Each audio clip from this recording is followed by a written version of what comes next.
Soyons saints, en partenariat avec Magnificat. Nous souhaitons une très joyeuse fête aux Gérald, aux Gary et aux Crispine. Nous découvrons ensemble aujourd'hui le bienheureux Bartolomeo Fanti. Cet apôtre du Saint-Sacrement et de la Sainte Vierge Marie est né en 1428 à Mantoue, en Italie. Nous connaissons peu de choses sur sa jeunesse, mis à part qu'il entre à 17 ans dans le couvent du Carmel de sa ville. Il y sera notamment le maître des novices, qui restèrent durablement marqués par la finesse de son enseignement. En pleine époque de retour à l'observance de la règle initiale du Carmel, il se distingue comme prédicateur et comme thaumaturge. En effet, par ses prières, il obtient des guérisons spectaculaires.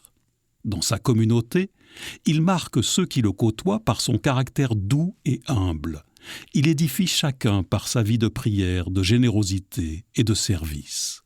Bartolomeo a une immense dévotion pour la Vierge Marie qu'il souhaite faire aimer à toutes et à tous.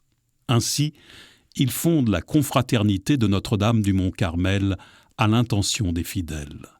En 1460, Bartolomeo en devient le père spirituel et le recteur, et en rédige la règle et les statuts.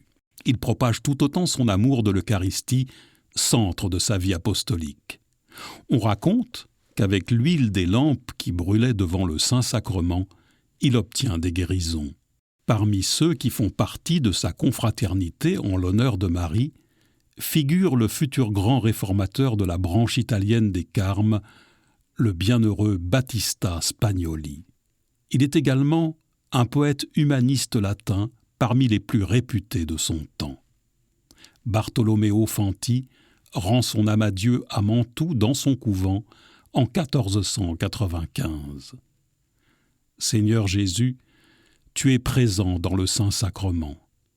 Donne-nous le désir de venir plus souvent te tenir compagnie devant le tabernacle. Que nous soyons nous aussi comme les lampes allumées qui nous indiquent ta présence. Oui, nous voulons que nos cœurs brûlent d'un amour sans fin pour toi.